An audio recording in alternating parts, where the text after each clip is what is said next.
All right, thank you.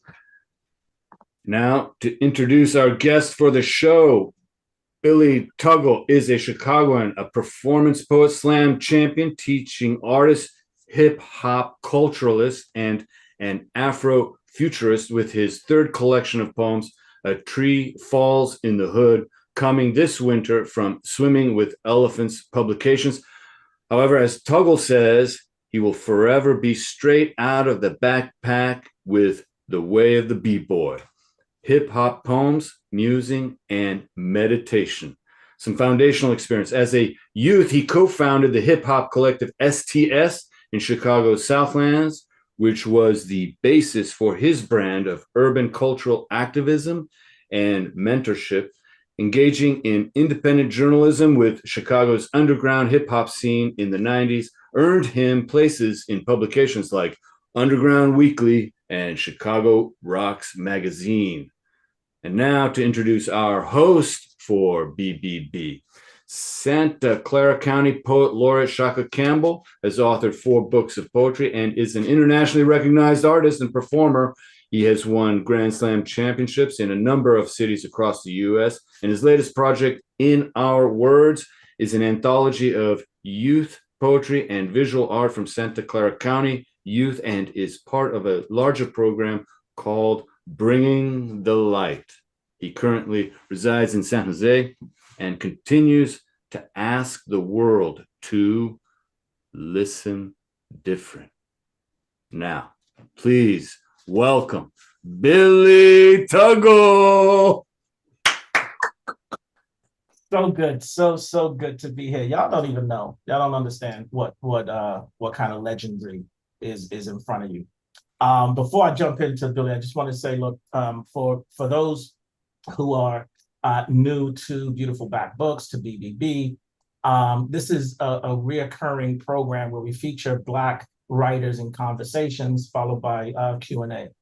It's really a vessel of exchange, right? We want to bring Black writers, Black authors, Black activists, et cetera, to our communities and our communities to these writers to learn about their sources of inspirations, what things were formative in sort of their career and such, and to just chat, to catch up. So, I feel I'm a little selfish with this because it gives me a chance to reach out to folks that I admire and sort of get them in conversation. So that is the heart of what BBB Beautiful Black Books is about in association with Poetry Center San Jose.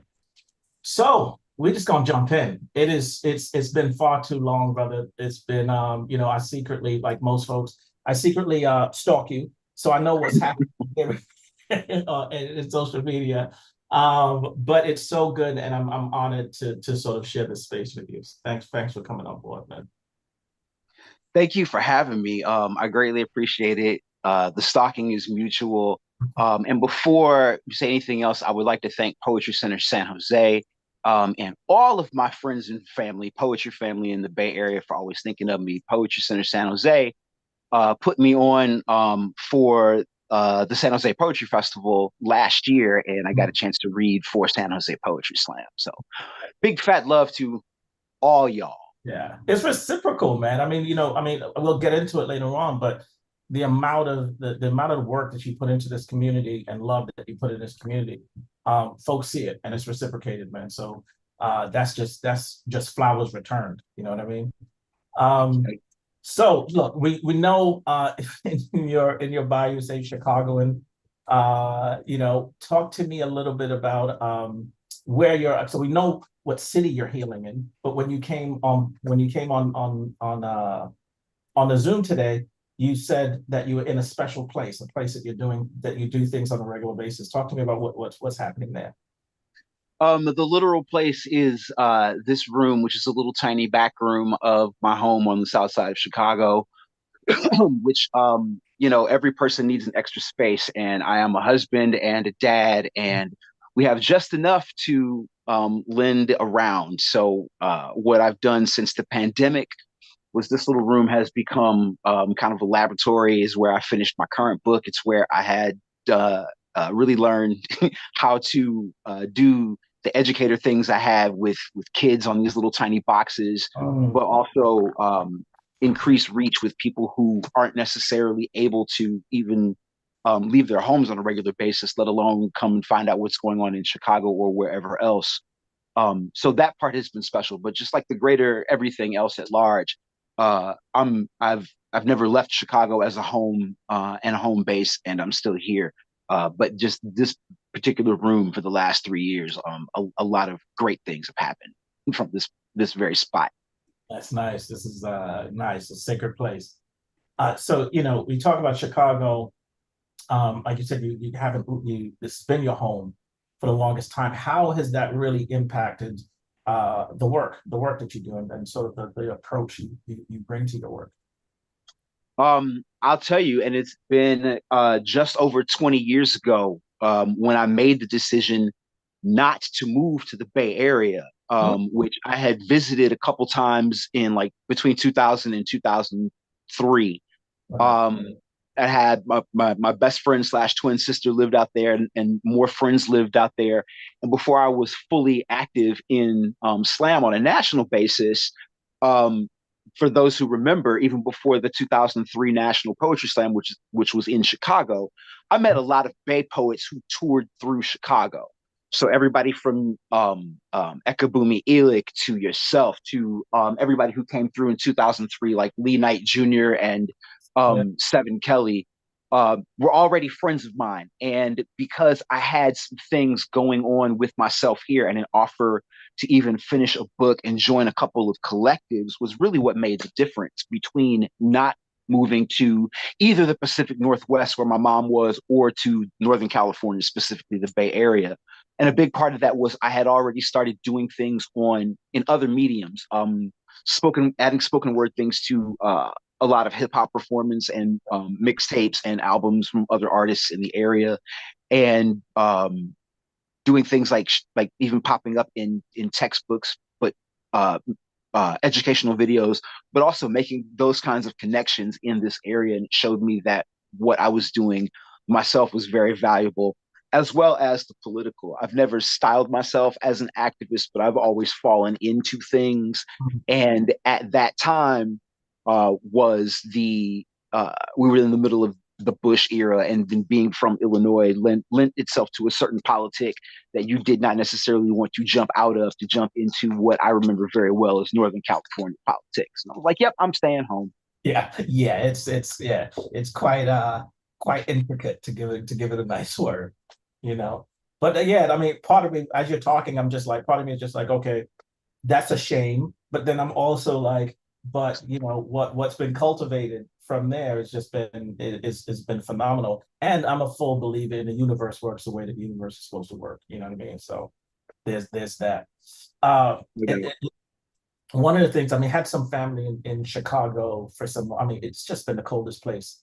I think it's the only place I have ever been where I literally, gross for your people out there, but I literally I'm not pissed, spit and before it hit the ground, it was frozen.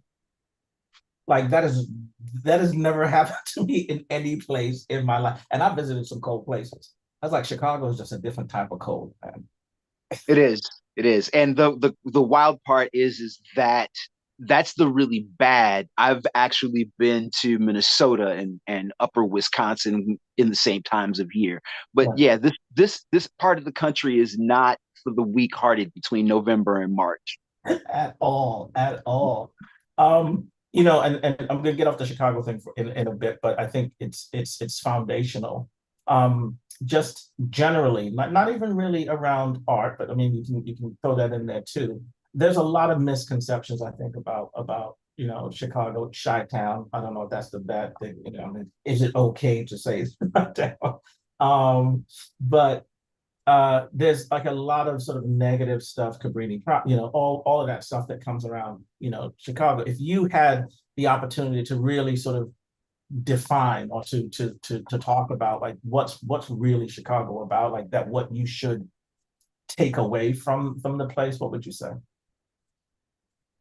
That um, all great places have great legends. Mm. It's that simple. As a kid growing up, I'm a 70s baby. You know, you hear about everything from Al Capone to once you begin to learn Black history, Fred Hampton. Yes. And then you live Black history when you grow up through things like Harold Washington. And you continue to live through Black history when, like, Cabrini Green and the Robert Taylor homes and most of the projects are torn down and people are relocated, and you see the effects of it and you talk about it, and those some of those effects become part of the things that you live every day and the things that you talk about. But ultimately, and I say this as somebody who, as a writer, I've been a writer now in the most professional fashion that I could that I could put myself for the better part of 25 years, is that life just happens. And so all of a sudden you find yourself focusing on a lot of other stuff. And as we talked about, I almost made that move to the Bay Area. I also look at things that are happening around me, like family things. And then you Mm-hmm. see how all of those things become one big thing, and then you can separate. It's a very weird toy, life. You Yeah. separate them, you can put them back together, and Yeah. yeah, it's very weird how all of the stuff that's super important outside shrinks a bit and goes away, and then it comes back. It's very odd. Yeah, yeah. No, I can imagine. We'll touch on that later, especially, we both have, young daughters, and so Yeah. when you look at, to your point, when you look at the world and it's like, well, what was important before is not important right now, but now at age so and so, this is extremely important, So just the Rubik's Cube of life that we have to play, especially I think when you're in a position of, like you said, stepping forward into some of these conversations around activism, around sort of the Black experience, and how much you step into it, understanding what's sort of what you have to come back home to and such. So anyway, we'll touch on that. But every superhero has a creation story, right?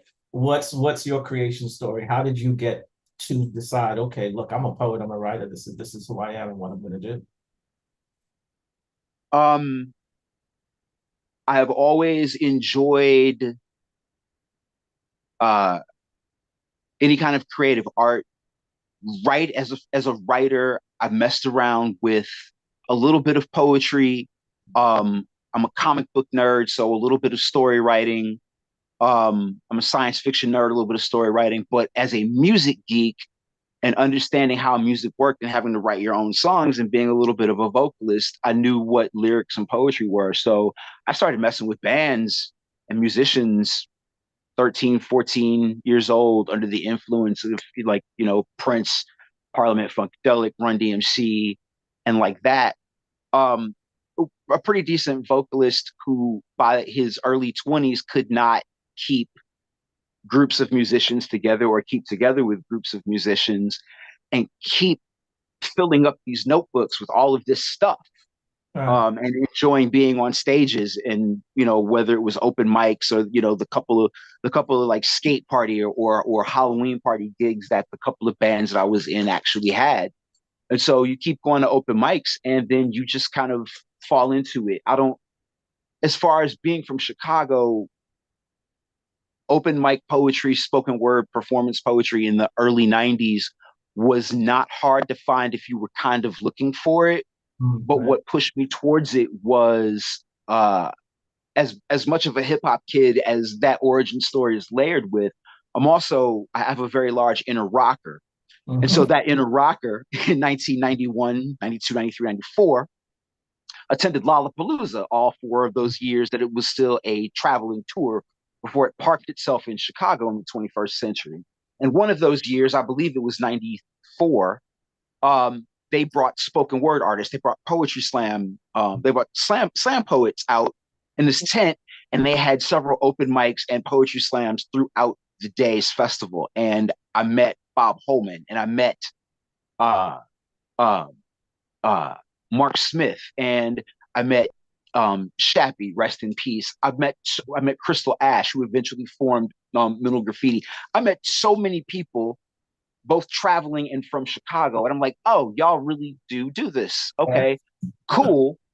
and so I found open mics, but I found that I wanted to try and apply this um to hip hop medium, Mm, various hip hop mediums, and I found friends who they were kind of with it. I was a terrible MC as a kid, and but I found that I was still very vocally expressive, especially as a former graffiti writer, as mm, somebody who was around the scene in various capacities. And by that time, the mid '90s, I was working at not only in a record store as a hip hop merchandiser at Tower Records, but I had gotten a job as a street teamer and a record merchandiser for a couple of record labels, including Raucous Records. right. So at this point, I was making my way in like into parties for free everywhere, all over the place, and also writing about it and layering those experiences with stuff that I was doing at various open mics, and then finding myself on cats mixtapes, including my own, by the end of the '90s, and that was kind of where I was going. And by the late '90s, I hung out and discovered this poetry slam thing on the north side of Chicago with Mark, Mark. and then the one that kind of popped off as the alternative, which was Mental Graffiti. And then all of a sudden there was this national competition. I was like, oh, y'all do this thing nationally. And then I heard the legend of Saul Williams in summer of '99. I was hooked, and I've been hooked ever since. That's incredible. There's probably like 14 different BBBs just from different interviews, just from parts of what you talked about. It's so uncanny, right? How a lot of our sort of coming up is paralleled, but just in New York City, right? I was in the graffiti, I was in the yards, hitting the trains and stuff like Mhm. and doing all that. Chino, BYI, Kraftwerk, all those folks, I was down with that. And then even whereas you sort of I think bifurcated into hip hop, while I loved hip hop, and again I was in New York City when the cardboards came out in front of your stoop, that's where I grew up. But then short after that, I kind of branched into house music, into the house world, right? And so it's just funny. Like I said, it's a whole different interview just on that stuff. Here's the irony of that. Me being a Chicago kid, I know.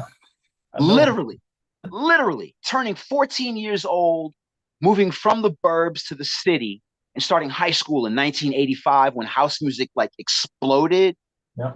I was not a fan at I all. hear you. It was cool, but this thing that I had been listening to for 4 or 5 years out of New York, and then I visited New York in 1981 when I was 10 years old and saw like a lot of the competitive graffiti on the street. I visited New York the year before they shot, or the year they shot Style Wars. So by the time Style Wars is on PBS and I'm 12 and still like not even regularly in the city, like getting down, I was done. Like Yeah. I whatever was happening in my own backyard, and it's very typical of you don't appreciate what's going on in your own backyard. Until But yeah. whatever it was that was happening here in northeastern Illinois, like that shit could wait. I hear you. I hear you. It was a time, man. I mean, I look back some of these pictures and stuff like that, and it just takes me back. And while it felt like we were in like the middle of like old school Beirut, like it was crazy. It's in between the abandoned buildings and the 80s Reagan and like in between all of that was this growth of amazing stuff that I think that sits at the foundation of a lot of the things that we talk to now from an art perspective, right? So it's just I think it was just an incredible time. So jumping from there, God, there's so much, so much. Talk to me a little bit about your in your bio you talk about it. You mentioned a bit about being a hip hop culturist. What does that mean? um, Very early on, I recognized that the difference between just being a fan of rap music and embodying the culture that produced it. Mm, And beyond that, enacting that as a culture. And when people define culture, its definition is a group of persons with a like mindset that can sustain itself for multiple generations and sustain itself through its own resources. That's something I recognized early on in probably my late teens. And I began to work towards making sure that whatever I was doing, even as a performer in the bands that I was working with, there was an overt uh, hip hop influence, whether that was musical, whether that was visual, whether that was in what was being said in the 3 or 4 original songs that got written before I abandoned the whole music thing. But hip hop, in and of itself, is a culture. My former mentors, KRS-One, and he has always said, rap is something you do. Breaking is something you do. DJing, graffiti art, these are things you do. Hip hop is the full embodiment, not just embodiment, but the intellectualism and the spiritual encompassing of these pursuits, the and the advancement of it. So it's something that I've tried to in practice as not just in a career, but personally put forward. I've tried to use various hip hop idioms or stories or lessons learned in almost any and everything I do, from teaching kids that your entire body is an instrument, which is really kind of sort of hip hop's ancestral nod to itself. Your entire body is an instrument when you're teaching third, fourth, and fifth graders, or even kindergartners, how to beatbox. But also when you are walking through the house and you just happen to remember the lyrics to Why Is That? And it's kind of a Sunday morning, and that's your Sunday morning church when you don't do church regularly and your kid is goofing off in the kitchen with you, and you start rapping to yourself. Today begins with the day with a grin and a prayer to excuse my sins. Daddy, what are you doing? And you just keep doing the entire song. That's hip hop, and that's being a hip hop culturalist to me in my mind. It just is something that you literally embody as you wake up and go to bed, as you walk and as you breathe and as you do any and everything at any given time. Yeah, that's incredible, man. And for those listening later on, like, rewind that section, right? This is really important. When we look at like graffiti and hip hop and breakdancing and look at them as these like separate entities, it's like it's separate entities as part of a bigger whole. You know, I remember I'll do a workshop and such when we talk about graffiti and just strip it all back. The idea that this one person in the Bronx put something on a train and he knows that like he's being seen throughout the entire city, you know, being transferred, getting out of sort of an area that, you know, that he may not ever get out of, right? And seeing that. So there's just so much behind the germination of what we call hip hop today. And I think folks need to like dig into that a little bit. And also the competitive aspect. Yes. Oh God, yes. You know, I mean, quite frankly, if you look at it historically, if you look at graffiti, and if you look at most of what hip hop has done, like Grandmaster Cass says, hip hop actually invented very little, but we remixed all of it. Like graffiti, like everything else, has been around for ages, and even what we know as graffiti and how it was presented in, like, for example, the Style Wars documentary was not necessarily a hip hop art, but it was the competitiveness that made it hip hop. Yeah. The one-upsmanship, the wanting to like to own a borough, or in our case, to go from one side of the city to the other, and king a line. That was what made it hip hop. Yeah, that's beautiful, man. And for me, it's like the community that comes out of it. Yes, there was a bit of turmoil, but the idea of like, here's my book, and giving my book to another graffiti, you know what I mean? That like idea of community and just is amazing. Anyway, it's good you kind of you're perfectly answering these questions in alignment to where I'm going, man. So, you know, first, before I even go to the next question, Marvel versus DC. Film, Marvel. Animation, DC. Comic books, before 1999, Marvel. After 99, it's a toss up. Really? Yep. Really? Gotcha. All right, we're gonna dig into that later. Um, so uh, of course the show is called Beautiful Black Books. And I know this is such a huge stretch question, but just however you want to handle it, how does being a Black man impact how you see art, right? It can be just poetry, but like how the creativity, how does that impact the way that you see that world? Um, it's not so much the creativity or how I see it, as much as maybe how I react to it.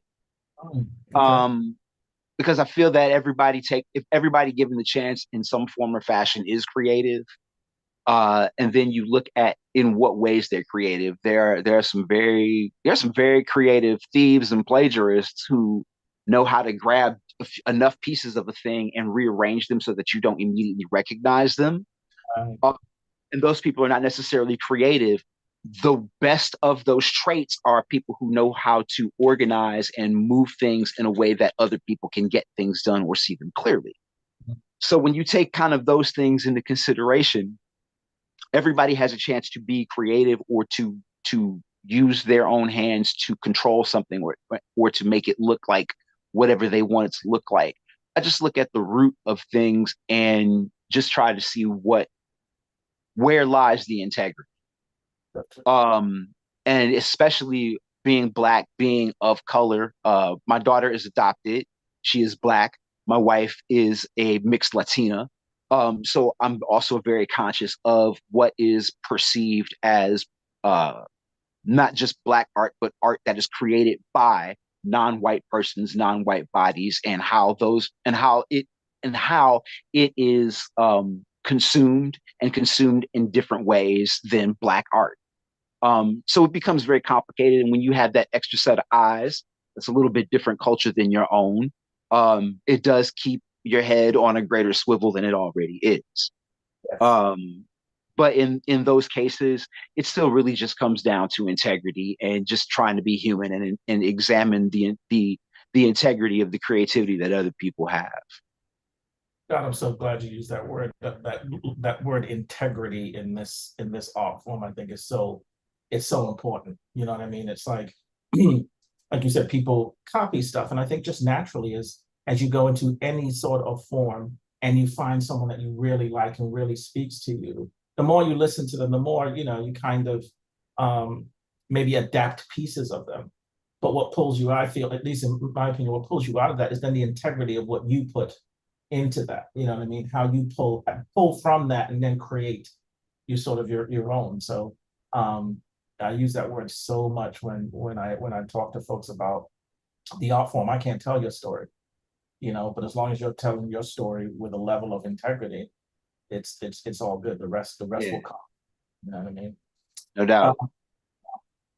so I want to jump into a little bit about slam, and for folks who don't know it, slam top level. You have folks that go on stage, they compete, they have to read their own original work. They have 3 minutes to read something. After the 3 minutes, they lose points. They're judged on a scale of 1 to 10 using decimal points most of the time, um, from random people in the audience. They drop the highest, they drop the lowest. You get the average of the two in between, and you compete. There's so much more to that, but I don't want to go into all that. Now, the reason I want to go into that is because you've had a long history in the slam arena, in the slam scene, and there's been pros and cons, right? Depending on who you talk to. I'd love to hear sort of like what do you feel for you and maybe for the community? What are the pros and the cons of this thing that we love so well?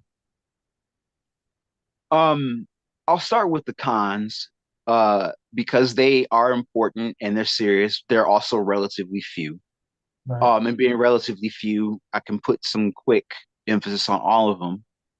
The cons are one, when it comes down to it, It's just another art scene, and so you got to deal with humanity. And when you deal with humanity, generally speaking, 70 to 75% of humanity is okay to deal with. And then there's the rest of that 25% that sometimes a good day, sometimes a bad day. And sometimes they're just completely horrible people.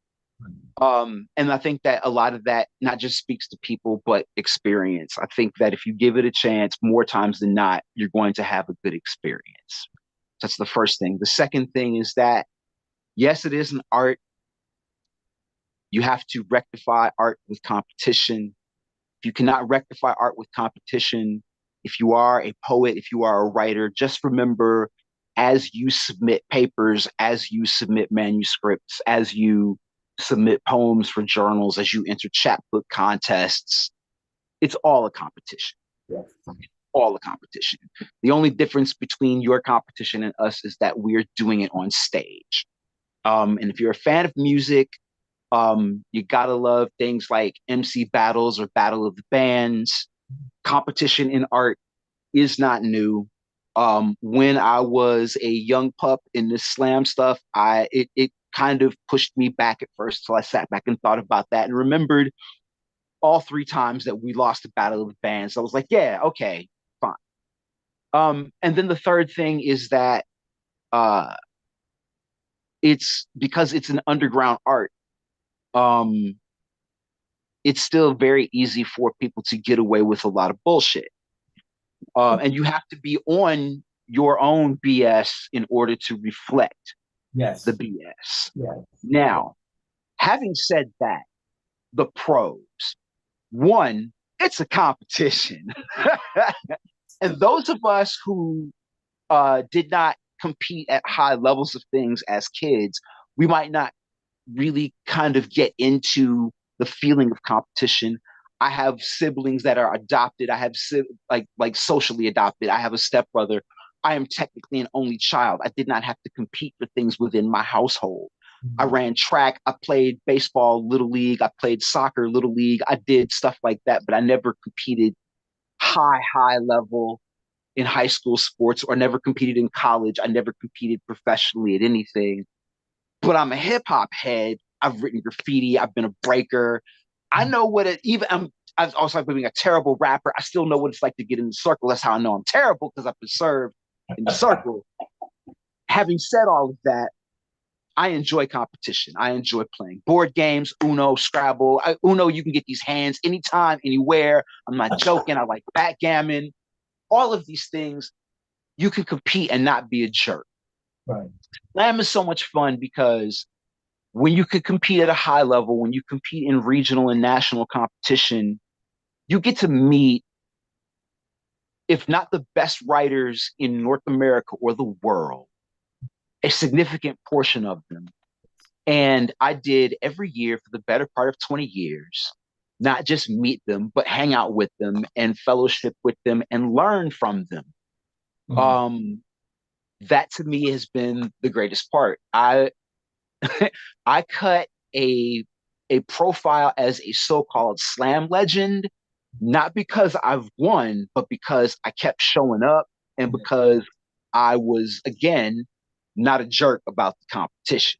There's a lot of people who did a lot of winning and it blew their heads up really fast and they went on to other stuff. And when they came back, they wondered why nobody loved them. There's a lot of people who they came in it and they've always been successful and they've hung around and you would not know that they got 3, 4, 7, 8 trophies, in a room somewhere. You would have no idea unless you've been around that long. I've always tried to follow that. And that's part of what my own slam legend is. And that's kind of why at this point, I am way more happy to lean into it now than I was 5, 10 years ago. Yeah. Yeah. Yeah. And the thing is that what you say there is not just you talking. Like I've read and seen, like I mean, you talk to people and people talk about people and blah, blah, blah. The common thread there, plus just unsolicited things that I've read when your name enters a conversation is just that. Like this is the nicest, the most sort of collaborative person that I know in the slam scene. So if you don't already know that, let me tell you that here today. That is the legacy that you are that you have created and continue to create in this space. Um, what's your favorite word? Renegade. Renegade. Ah, I like that. I like that. Okay. What do when you because we're gonna get close to God, I could sit here talking to you for hours, man. We're gonna get close to getting to the spot where we have you read some. But when you sit down and look to write something, do you have a particular audience in mind, or specifically when you're talking with the book that we're highlighting today? Did you sit down saying, okay, this is the audience I want to write to, or no? Um, yeah, well, the way of the B-boy was very specific, very, very, very specific over a period of 3 years. Um, and it was after I had written like a graffiti art poem, and then a couple of hip hop themed poems. And this was back in 2010. Made another slam team, and this was Chicago Mental Graffiti with Marty McConnell. Mm. If you're not familiar with Marty, Marty is from the Chicago area. Marty is brilliant. Marty made most of her slam reputation out of New York. But the year she came back to Chicago, I had basically talked her into going out to get on this team. And Marty was one of the people that encouraged me to go ahead and write the multiple poems about the same topic, especially when you find different voices and different ways with which to do it. And so from that point on, that kind of built what what I was calling for the next 3 years, the end of the B-boy, or the way of the B-boy, or the return of the B-boy tour. So everywhere that I went, that was what I had styled, performances, but it also was to a purpose. I was also compiling all of the work for that book. That book was, and as I had written in the bio, going to be forever out of the backpack. I did not want to submit it. I didn't want to put an outside barcode on it, because I wanted it to be forever a specifically underground experience. I wanted it to be specifically something that was styled after a couple of different books. I had mentioned KRS-One, The Gospel of Hip Hop. I had also mentioned, and I have seen it, there it is right here. I had also mentioned our buddy Saul, the Dead Yes. MC Scrolls. My book, The Way of the B-Boy, is laid out like the Dead MC Scrolls, like the Gospel of Hip Hop, and a book called The Celestine Prophecy, in that it is to look like a holy book or a tome inspired by holy vision as hip hop as a spiritual pursuit. But that spiritual pursuit is to not allow anybody at like this bookstore up the street, or across the country, or on the internet. You have to get at me to Right. get that book. And even as my new book comes out in whatever publishing deal I put my name on, you have to allow me, aside from whatever we're working on at that moment, to have copies of The Way of the B-Boy on me to Yes. present. Yeah. That's fantastic, man. Again, it talks to how you enter the conversation, which I think is phenomenal and needed. I think poetry, art, music has gotten so commoditized, that we've lost sort of the roots of it. And go just kind of dovetailing off of that.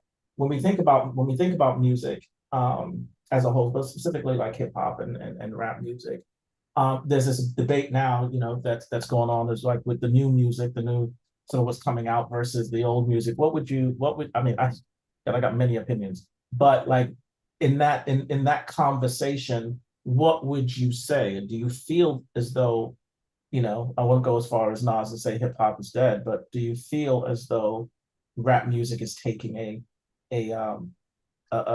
bad turn? Not at all. It is going to take a turn that might not be aesthetically pleasing to long term fans. Mm. It might not take uh, a turn in linguistic fashion that everybody can grasp, or that certain audiences are going to grasp easily. But hip hop music has always done that. The original hip hop music did not even contain much lyricism at all. Then all of a sudden you went from Busy Bee to Kool Moe Dee. Yes. And then you went from Kool Moe Dee to Rakim, and you went from Rakim to Outkast, and you've gone from Outkast.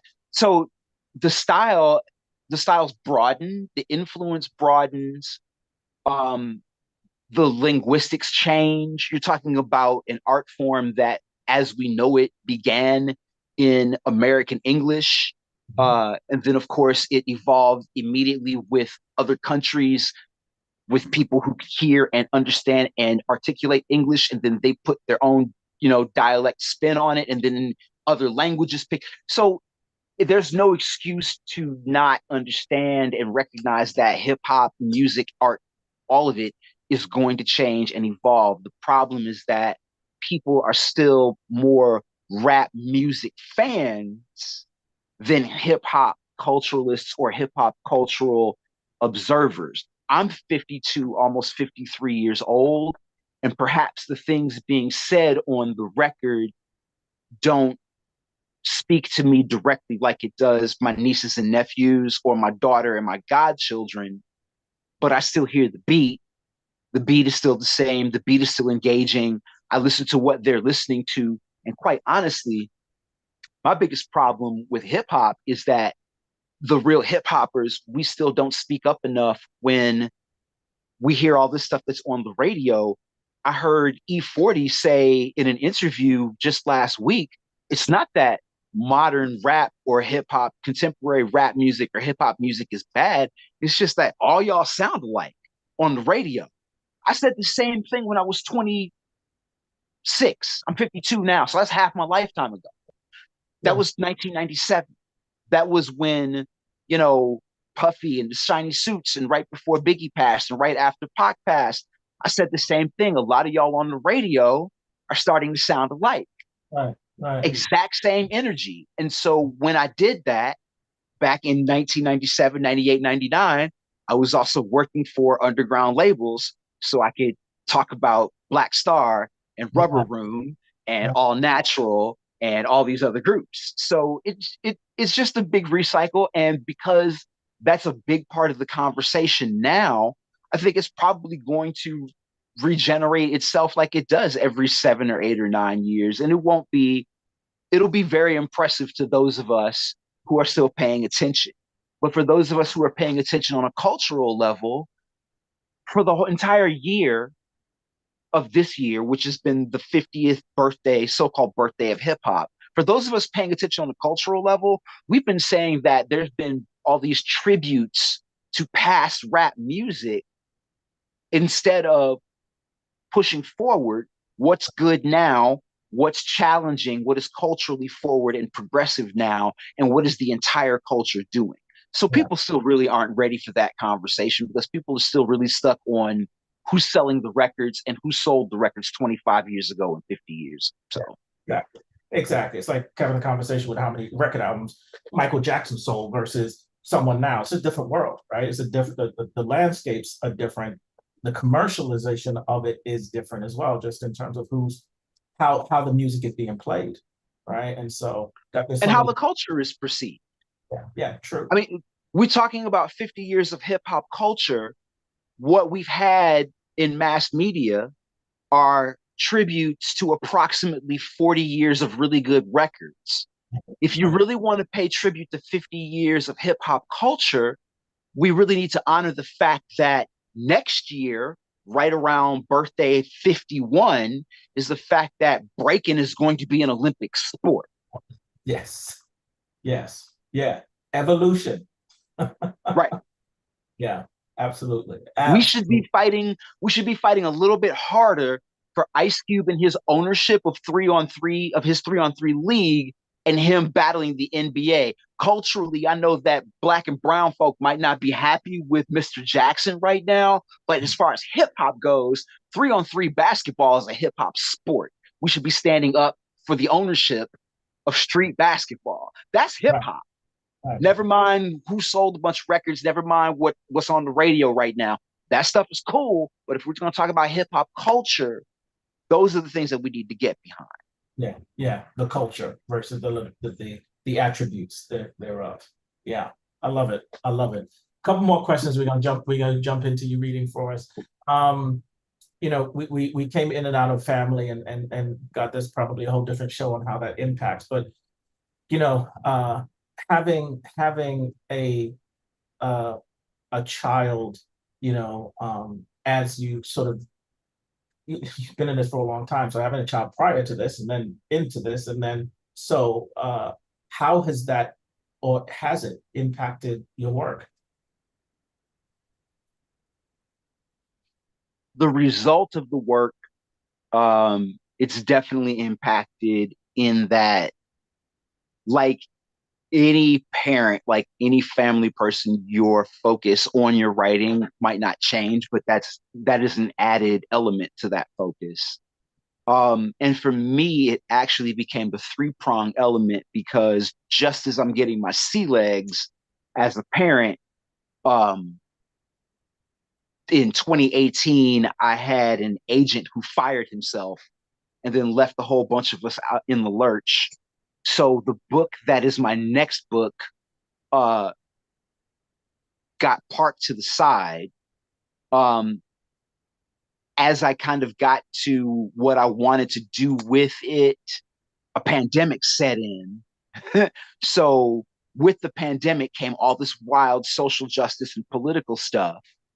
So I'm now looking at life through like multiple lens while I'm raising a child all at the same time. This child is now 11 years old. So we're looking at a period of 6 years now, 2018 to going into 2014, and how much has changed and what the product that of my art is that I'm putting out.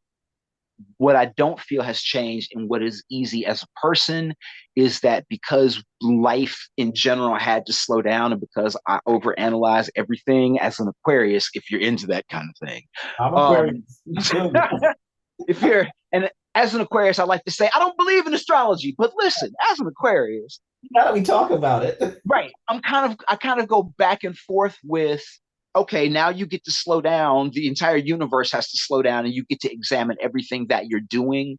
So I took a lot of hard examination of what I wanted to talk about as a creative person and who that audience was. And that audience is not just the third, fourth, fifth graders that are my students or have become my kid, but also the kids who, when I started this 20, 25 years ago, they were 15. Now they're 30 years old and they have kids. So I tell the joke, I used to be a mentor poet. Now I'm a grand poet. Like my poet kids got kids. My poet kids called me up in the middle of a pandemic, and I'm not going to name names, but they're the big gun trophy winners in slam. right, They call me up like, Unc, what's going on? I'm like, I don't know. What are you asking me for? Oh, wait, I'm sorry. Use the force. I don't know. right. So yeah, so now I'm trying to speak to them and speak to them to speak to their kids and still speak to people like my grandfather who is now gone to ancestry, but my mother-in-law, who's still a very big fan of me. And because all of these things have tied themselves together over the last 3 years, 4 years, a little bit of everybody and understanding that the responsibility is to be yourself, but to be very clear in who yourself is and what that environment is that you're speaking from. Yes, goes back to that integrity. All right, Goes back to integrity. exactly. Love it, love it. All right, look, I'm not gonna hold these people back from hearing your fantastic and needed voice. So it's the last show I did was with Blues, and he was talking about his hip hop haikus. So it's just like apropos that the next thing we get to is you and the way of the b-boy. But again, not limited to that. Whatever you want to read, you got 20 minutes to change some lives, which you do on a regular basis. So I'll leave the spotlight to you, and then we'll come back. We'll come back in a little while. Right on. Again, thank you all very, very much. I greatly appreciate it. Shout out to Mike McGee. Also, I know you're out there. I love you dearly. I am going to do several things from the way of the B-boy, and the couple of other things that are kind of outside that book relate to it and how they all tie together. We'll start with something brand new. The battle, the burn, and the in-between. 1, the Zen part of battling is that somebody will win, somebody has to lose. So always go out with style, as if your rep was decided on a mood swing, a rhythm shift, a first glance, a last minute change of beat, of routine, knowing that you can be the best. The whole crowd give it up for the best. The whole massive come gunning for the best. The best will lose. You cannot win forever. Make sure they can't forget you. Etch your rep in concrete. 2, long seconds. Own heartbeat thunder drowned out by hyperventilation after toppled garbage can and a light. Motion sensitive blinks alive. Wait. Waiting. No apparent witnesses. City too quiet. Not too quiet to blend in and get into it. Climb dumpster with a world of weight in head, powered by rebellion. Reach service ladder with chrome and sky blueprint for billboard destination, carrying aerosol weapons for an episode of Culture Wars. 3, within the flow, as if my own fingerprints were to leave secrets of where to leave spaces in between alphabet chaos. Though I run with crews, my loyalty is to the reason we do this. We all carry unique tools. Elevation is dolo, never for rep. Shake the cans, shaking loose doubts. Society's walls become reflective of what really got us here. Coded ancestral storytelling by all means, undo narratives left behind, and building a new canon.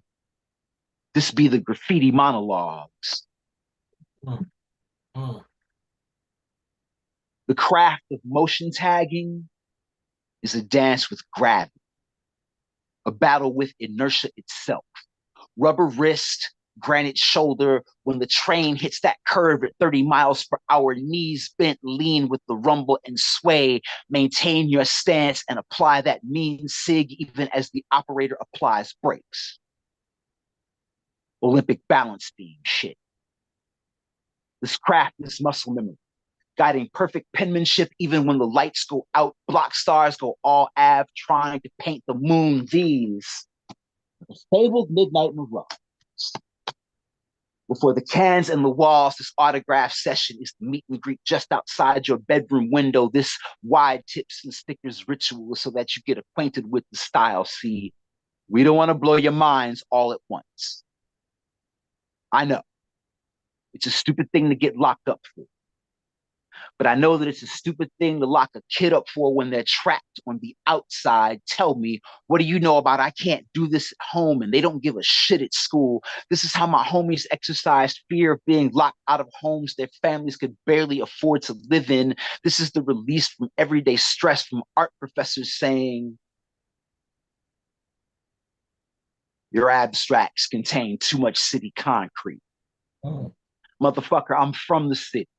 My name is all I have. This be meditation. Your drab walls need to be covered in promise. This is thank you or middle finger to the art critics. Rock the glove that fits. Here is where the criminals meet the artists with propellant under their tongues and fistful of style, all while using 360-degree peripheral vision to scope out rival crews and undercovers looking to blow up the spot. Keep charging them with petty crime. Tax dollars and escalating fares maintain this noise pollution, these alloyed carriages, all this iron and sweat. Some citizens autograph it a little every day. It's a better view than advertising and traffic. You're welcome. Mm. Mm. From another new series, you mentioned the homie Blues, and he has a series, he has an entire book actually of hip hop haiku. This is a series of Tonka called Open Walls. It was inspired by Lupe Fiasco's song Mural. Through transit windows burst blood, sweat, and paint of those just making a name with circus act canvas turned concrete to gallery. No city permit as we implement our own urban renewal with a neighborhood blessing on buildings they just condemned. Mad markers marking aesthetic territory, autograph session, meet on the train, trade tags turn black books to bestsellers. Vandalism is their only way of saying they cannot decode the secret of our freedom from behind crumbling walls. Most museums are stolen artifacts sheltered in glass, concrete, steel. We simply remove the roof, don't charge admission. Secret installation. When I leave my signature, it wows the judges from courtrooms to exhibition. Drop rooftop to rooftop. Tag. A noun and verb, the autograph you didn't know you needed to know, handwriting dead in schools. Welcome to the master class. Once upon a crime, spray paint made me an outlaw. Now seek sponsorship, calligraphy scholarship with urban portfolio. The audacity, the skills, the balance, the light, the funk, the talent, the get down hard round midnight dares witnesses to love it. The best way to mess with their fragile heads is to exist in nature, paint over institution, and tear its crumbling walls down. Just 2 coats to cover the blocks they sold out, no need for warning signs. You're gonna feel me, even though you don't know even the name, the flow, see, blends in shadow, rise in sun, masterpieces on the run. My tag. Against public transit sides like wind, you tell us, again, we aren't a force of nature when you never saw us there. Painting viaducts across a metropolis is fun and lawless, to point more useless than the empty cans you were caught with. Your drab walls need to be covered in promise. This is thank you, or middle finger salute. Rock the glove that best fits you. I let my name take ownership as soon as she said spray painted walls full of trash. I thought masterpieces, not because aesthetics, because comfort was dead. I was accused of breaking windows on the train. My style cracks prisms, no matter how they color, dated vanishing headlines. Ink, as permanent as capitalist class wars, what we ditched class for, just numbers to school districts. My crew is a whole spectrum. Each train is a page, every station a chapter, each route a book. May each of your subway maps point to volumes of classics. Make your point succinct. Paint your image luminous with amplified voice, like you ain't high on the fumes, but instead the color schemes. Some of you barely read tags, fewer know the codes, decipher heartbeats of a kid lost and found in the city they self-create. Your opinion of where my illest style should land, flaky like cheap paint, broken like transit turnstiles. Now where is your comfort zone? Your permission was never part of the plan. When I step outside, as if I didn't cop and uncap these cans with my hands, your paint-stained goggles block your peripheral sight and obscure shadows that we've been painting within before you learn to read it. The legend tells us that spray paint once outlawed by City of Wind, so outlaws paint the hood complex, bold, hardcore, holy. They hate the crossouts. I detest the tag banging. The test is turf on walls and entire transit lines, not the cases you catch. Once within the flow, as if my own fingerprints were to leave secrets of where to leave spaces in between the alphabetic chaos. Though I run with crews, it was never for their gaze, never rep society. Coded ancestral storytelling by all means. Ancestors asked this ink flow freely from all tributaries, volumes of daydream from a temple of unlearned prophets. Close your eyes and breathe. The voices called your conscience. May your ancestors return to you in the most familiar images.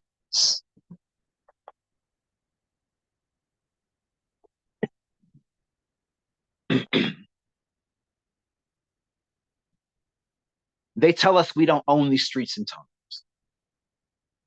Not like we've never had anything to start with, even with Titanic talent. They labeled us vandal, misfit, sociopath. I let my name take ownership. Made my neighborhood a panoramic that melted the frame, turned trains into 3D sculpture with characters that followed passengers on and off, gymnastics that leaped from sketchbooks, turning them into mixtape. Encyclopedia, scrolls traded amongst monks, style transmitted across town and over borders. These window etchers, they wouldn't know Etch-a-Sketch from Escher. I heard your neighbor whooped your ass, not for the graffiti on his garage, because that shit sucked. Now you want to play with the big kids. Audacity's a given. You got to wreck shop like Christmas Eve. The only thing hot about your technique is stolen paint here. Take this sidewalk chalk, get the fuck out my face. Battling shouldn't be on the agenda until you check the syllabus. History. Humans have obsessed over leaving their mark since cave paintings. It's how we discovered immortality. Geometry. Assessing your target on approach determines your originality and efficiency. Phys ed, you have no stories to tell if you're getting jumped and robbed of your gear. Civics, you are criminalized until you make money for society. Philosophy, you got to exist for this beyond ego. Most of us are just painting for the choir. You got to step outside the sanctuary of self and take up a cause. I bombed Mandela, true story, as a teenage apartheid abolitionist instead of wasting time tagging my own little useless all over the city. I bombed Mandela when apartheid's architects weren't trying to hear freedom. I tagged MLK as a deserved cry for a holiday. It's why we paint memorial walls. It's why I climb rusted fire escapes out onto the ledge of my own id, practicing letters to arthritic perfection, massage the tension from my neck from craning upwards, or twisting ankles, chasing some fucker like you, caught going over my shit with dripping amateurism. Chasing fame only got me chased by the vandal squads. Heat from youngins like you only brings assault charges. All I wanted was to rewrite urban blight. You make your name for namesake, but your shit is a field trip, and my method is Timothy Leary. I leave a trail of traces and paint fumes, fractals breaking midnight to high noon, addictive vision and the feeling that fingers are useless unless depressing fat caps. So wait your turn. Salute Veteran Days. We rule the lines one car at a time, one rooftop at a time, for hours at a time. So until you're ready to stop fighting style wars and document yourself, until you're ready to attack walls like they spit on your mother, until your fingertips bleed spray paint, fuck tagging, kid. Show me that you can write.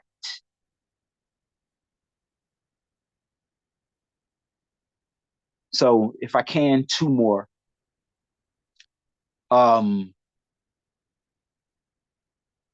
This is from the upcoming A Tree Falls in the Hood.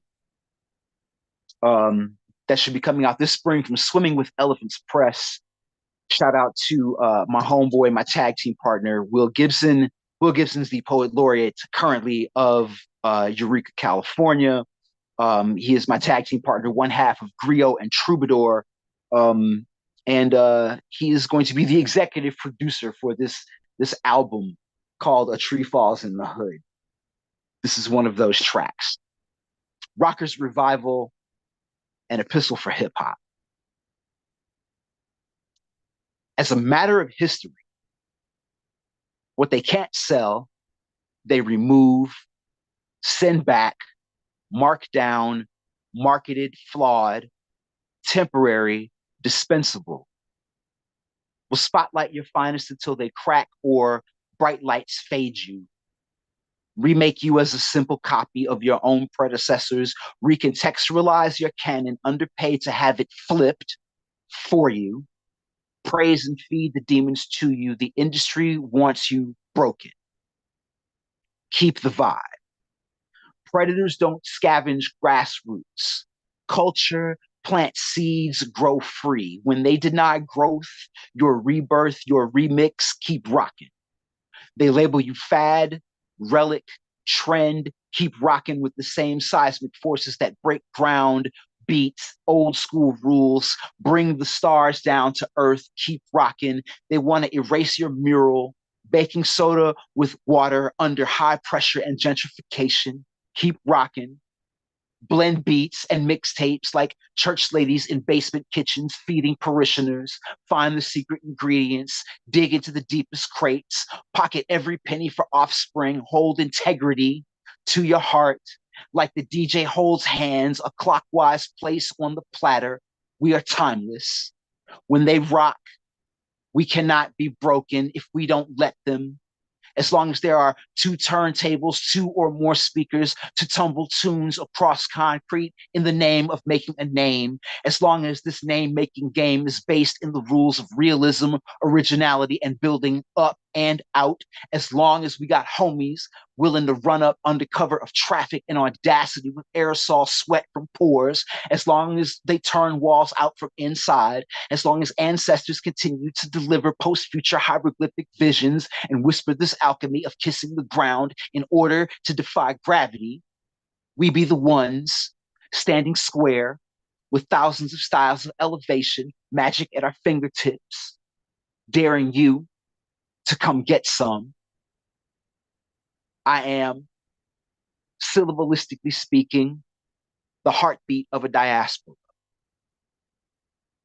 Babysitter, neighbor, teacher, best friend, poet, preacher, your people and folks, the demand for style from subways to subdivisions, from Palestine to Palatine, Illinois, South Africa, South Korea, South Dakota, South Bronx, Southside Chicago, act like you know. I am hope for blood, sweat, and tears of ancestors, wiping away that blood, sweat, and tears from God, for God, Godfather, God's sons and daughters in the desert of poverty. I am the water, drink wisely. The hustle and battle, sticking to my guns without firing a shot, action and consequence, street knowledge and common sense, the karma of the streets, needs and takes, redemption and resolution, reincarnation and revolution at 33 and a third, vulnerable and fearless, free fall and impact. I am the ugly that God loves, the sublime attraction, your anti-hero, fantasy and reality, more than duality, exponentially worth my weight in sheer potential and priceless in my achievement. Above the rim and below zero, completion of the circle from within the circle. I am between Mother Earth and planet Rock, the battle cry for UNITY, fire starter, rioter, martyr, painting walls that they build so that you can see the other side, top to bottom, end to end, the line between the rhymes, the dancer with my back to the bricks, ear to the speakers, 200% animation in sneakers, the anticipation between the needle and the record, the space between that the reflection at the intersection of love and struggle, carrying the weight of soul like crates to the DJ's side. I'll stand up next to a mountain and shout it down from the top of my lungs, echoing our steel canyons for generations with magnetism, mysticism, alchemy, a breathing manifesto, the bounce in your root chakra, energy to matter, matter to energy, we, feeling we, funk merchant trading samples of you for pieces of me, the collage made with their refuse that now you can't refuse, the proof, the force, the truth that time and space are not linear but a sphere, so forever I am here. I am hip hop, posted up front to back, pushing for the top and always digging the scene with a b-boy lean. Thank you very much.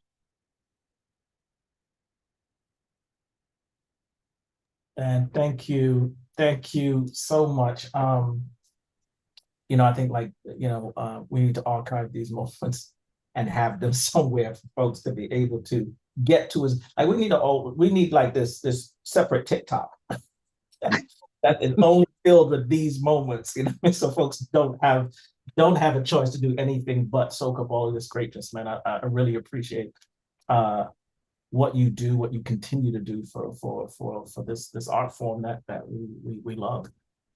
Um, and we got a couple minutes left, and I wanted to. There's a couple more questions I have for you, and then another section. But uh, what does your family think about your work, what you do? Um, as most writers, they wish it paid more. Uh, my wife is a very huge fan of what I do. My mother-in-law is a fan. My wife is, in her own ways, very creative, and even while we were dating, and we actually go way back in life, all the way to high school. We Oh, got together in our late 30s, and even dating. She traveled to the festivals and stuff, and volunteer and read on open mics, and had also become a friend of the scene. So the support is always there. Parents and stuff, they want you to do more and do bigger, but they really began to understand, especially once I began to flip this into not just publishing, but also being an educator. They really began to understand that it's an art form and that there's not enough of the arts and art forms in any capacity in schools, whether it be Chicago public schools, whether it be any of the educational institutions that I've got a chance to um, set foot in and do workshops and such as a guest all over the place. There's simply not enough of it, and so they finally, after a while, they all pretty much learned to respect it. They wish that different avenues of it did more, but they definitely are in it. Uh, they're in it for me to win it, and they support whatever that means to win it. gotcha. Yeah, I love that. If when you were sitting down to write The Way of the B-Boy, or even the new collection that you have coming out, is there something like what's the most surprising thing you learned about yourself or your work in creating that piece? Um, with the way of the b-boy, because it was very intentional, um, what I learned about myself is that, and this is hip hop. This is, you can call it arrogant, you can call it whatever you want to call it. I learned that I'm very good at what I do. Right.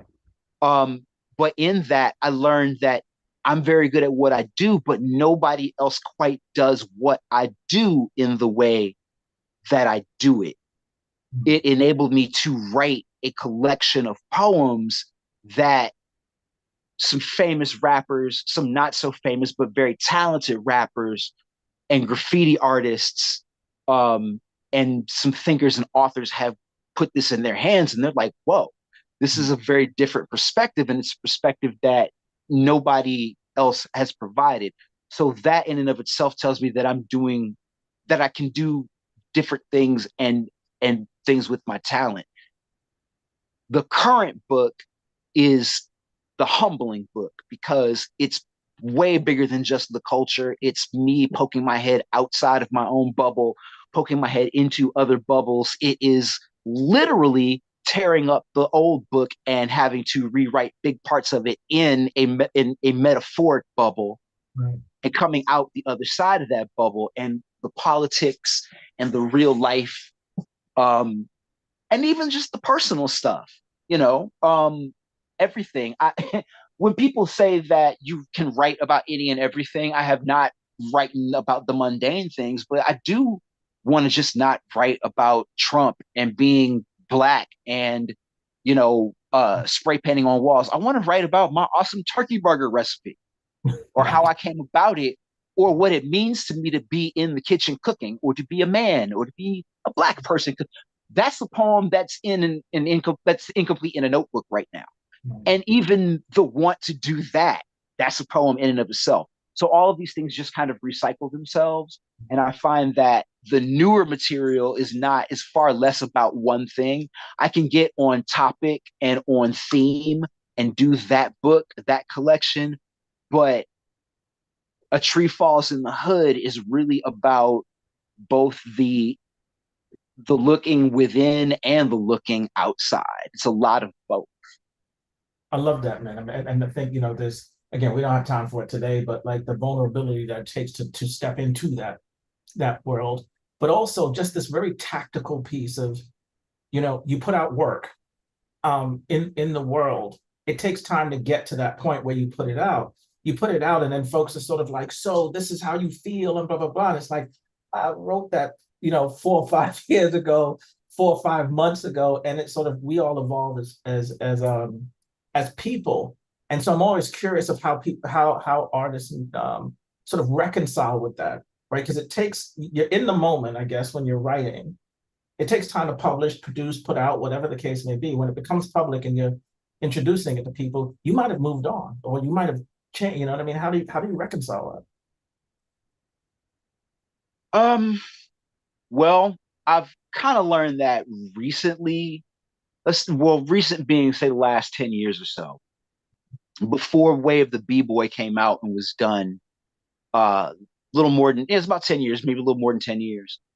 I had my first collection under a barcode and a couple out of a couple other out of the backpack type things, self-published, this journal, that journal here and there, featured poet, this journal, that poet.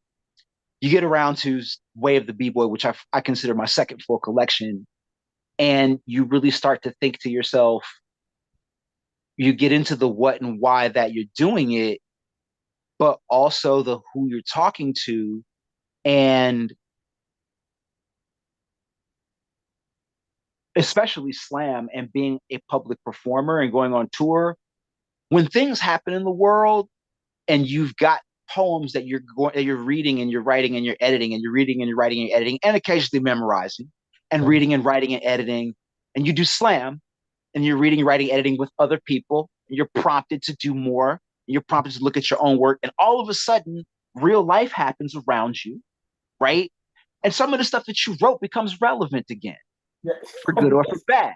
Well, The yes. good examples, 50 years of hip hop, I can talk about Way of the B-Boy. I spent an entire year rehashing a book that is a decade old while also promoting things that I have coming out in other arenas.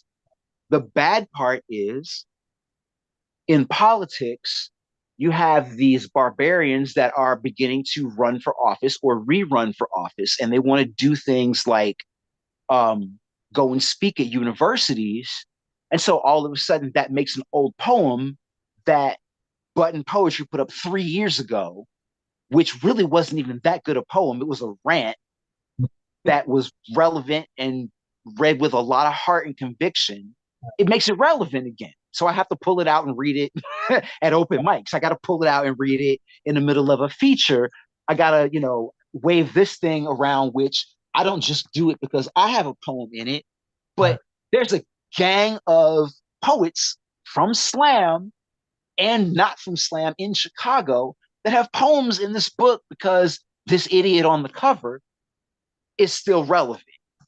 I never wanted my work in that book to be relevant again. Yes, indeed.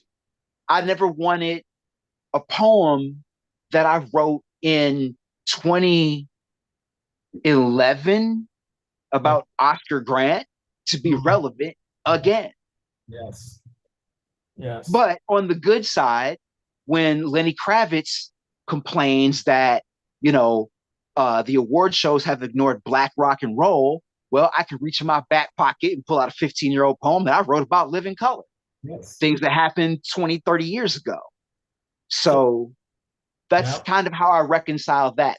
Sometimes life makes the old work new again, or it makes the old work relevant again. So now as a writer, I never worry about it because even if it's not relevant, it speaks to the times of what things were happening. And also I write more for my kid and kids, and you kind of write to the future in many cases. So you're kind of writing to to tell about the experience that you're having now, because these things will reinvent and recycle themselves, if not for you, for somebody in the future. Absolutely. The documentarian, I love it. You know, it needs to be said, but it needs to be accessible as well. If you were in a elevator, right? You're in an elevator, trapped elevator, you're gonna be in there for an hour. You have three people that you can be in the elevator with, past, present, future. Who would those three people be?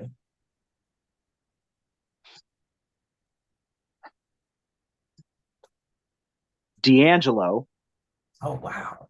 Okay. he's another Aquarius. Um,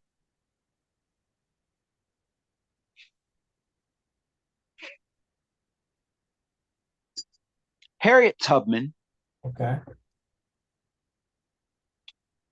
and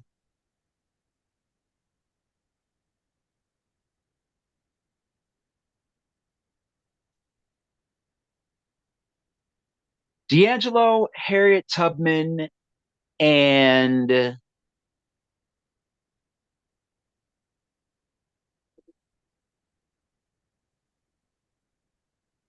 this is going to sound kind of random, but as kind of a poet and a storyteller, I would like somebody to pluck out the neighbor kid who lived down the street from like the Queen of Sheba. I want to know just like the average stuff that was going on back then when his homeboy Yes. went and stole the ark. Yes. That kid. Yes. Because Yes. if I put that kid, Harriet Tubman, who is like freeing captive Africans, and D'Angelo, who is probably one of my favorite contemporary performing and writing artists, who I don't hear enough from, I think I'd get enough information about just really what is moving them in ways like to communicate to what exactly they're seeing and hearing and going on around them. And I kind of want to take that lesson as a writer. I think as a writer, I am learning to not so much take from other people's experiences, but seeing how other people observe around them. And because I know a little bit about each of those persons or the time periods that they're from, it would kind of help spell out and inform that creative process Yeah. in those ways. And full disclosure, I'm actually kind of working on a few things that relate to each of those three persons right now. That's fantastic. And you just encapsulated the reason why I do this show, right? Is to get to that other side of what makes people tick. You know, we can read your poems, right? We can listen to your poems, you know, but it's the other stuff. Let me the other question before we get into our quick fire is the if your new book coming, because I want to push to the future as well. Your new book coming, if it was a rapper, who would that rapper be?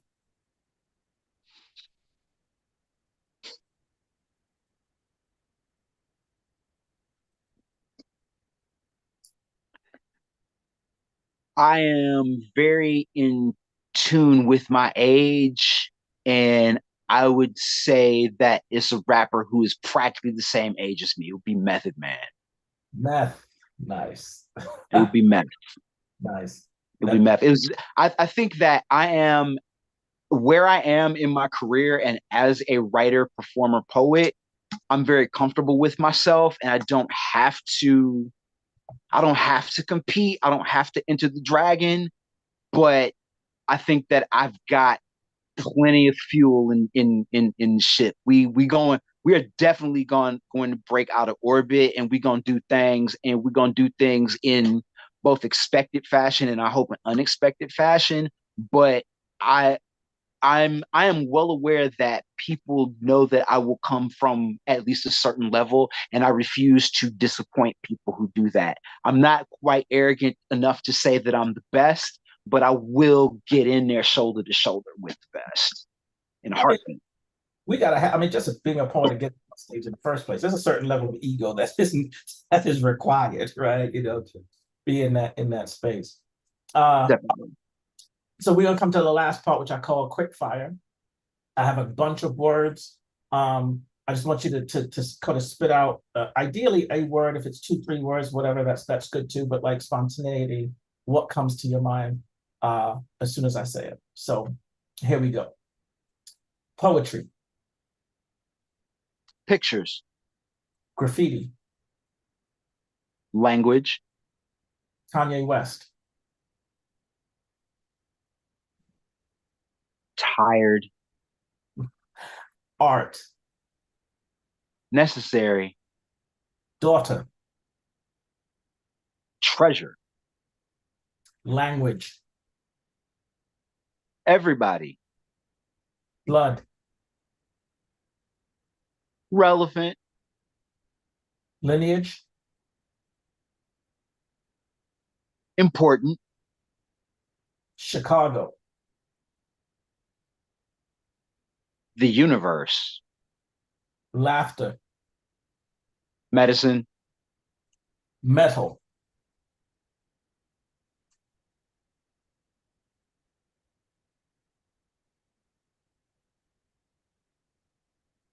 molten, I love the I love the deliberateness. I love it.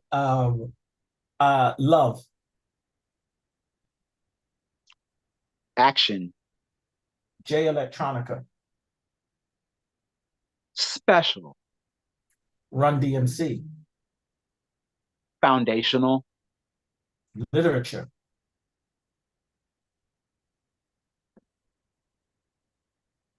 accessible, Michelle Obama, human, the Bulls, number 2, Judas Priest, living color, deep dish pizza, overrated, Andre 3000, vastly, vastly, vastly underrated, father, job, favorite job, I love it.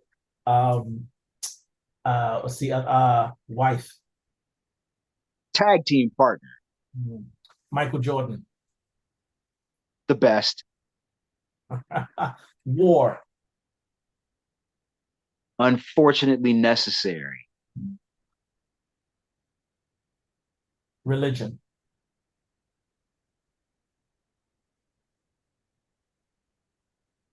copycat, and my last one, slam poetry.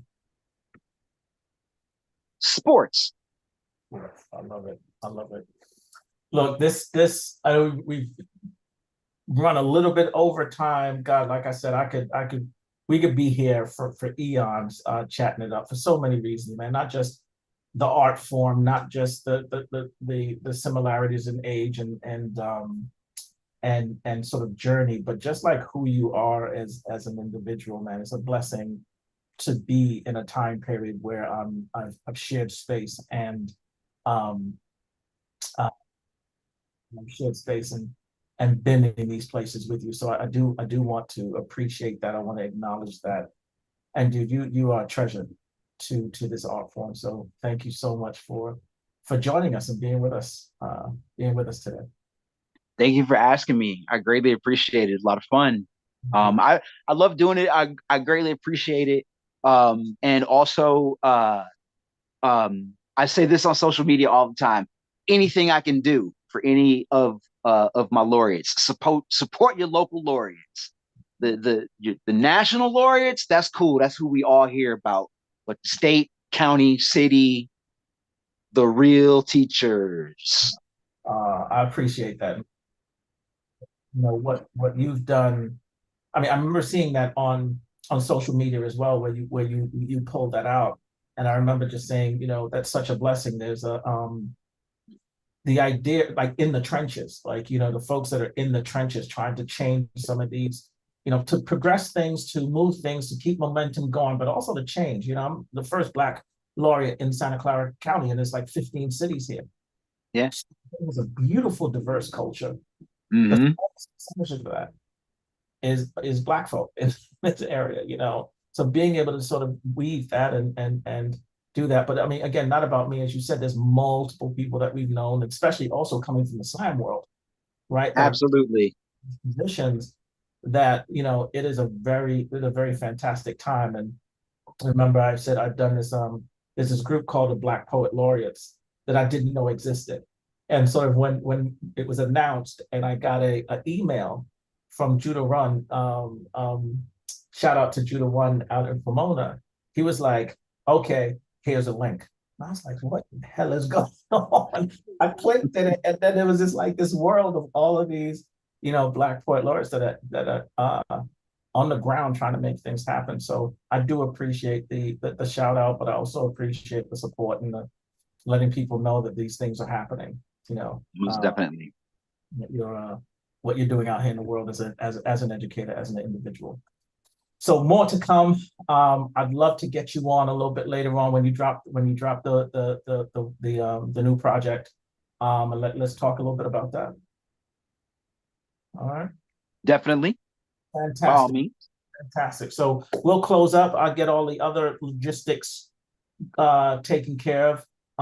But do look have a fantastic rest of your day. We're gonna see each other too soon, and we're gonna knock them out the box. Yes, yes. Looking forward to it. All right, brother. You take care, man. Thanks a lot. Take care, Bill. Take care, everybody.